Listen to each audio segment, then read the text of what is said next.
पतन दरगाह हजरत बाबा फरीदुद्दीन का बहिश्ती दरवाज़ा खोल दिया गया। बहिश्ती दरवाजे की कफल कुशाई सज्जादा नशीन दीवान मौदूद मसूद चिश्ती ने की।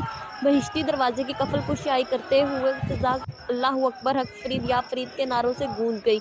इस मौके पर मुल्क की तामीर तरक्की, अमन अमान और कश्मीर की आज़ादी के लिए खुसूसी दुआ की गई। बहिश्ती दरवाजे से मुल्क भर से आए मशाइख व अज़ाम ने गुजरने की सआदत हासिल की। सज्जादा नशीन ने इस मौके पर रिवायती तबर्रुकात तकसीम किए। सिक्योरिटी के इंतहाई सख्त इंतजाम किए गए और 2000 जमात ड्यूटी के फ़राइज़ सर अंजाम दे रहे हैं। 100 के करीब सिक्योरिटी कैमरे नस्ब किए गए हैं, जिनकी कंट्रोल रूम से मॉनिटरिंग की जा रही है। दरबार की तरफ जाने वाले तमाम रास्ते आहिनी गेट लगाकर बंद कर दिए गए हैं। बहिश्ती दरवाज़ा कोरोना वायरस वबा के बाइस अलामती तौर पर सिर्फ 2 रोज़ के लिए खोला जाएगा। रिपोर्ट कर रहे हैं हसन बुखारी।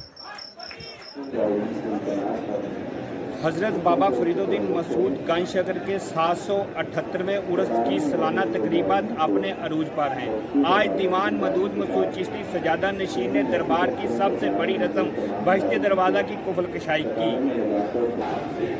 जी आप देख सकते हैं ज़ायरीन जो है बहिश्ती दरवाज़ा गुजरने की सआदत हासिल करने के लिए लाइन में खड़े हुए हैं और अपनी मन्नतें मुरादें मांगने के लिए दरबार बाबा फरीद पर पहुंच चुके हैं। ज़ायरीन की बड़ी तादाद इस वक्त जो है दरबार पर मौजूद है। कैमरामैन टीम के साथ हसन अब्बास बुखारी, एंकर पर्सन।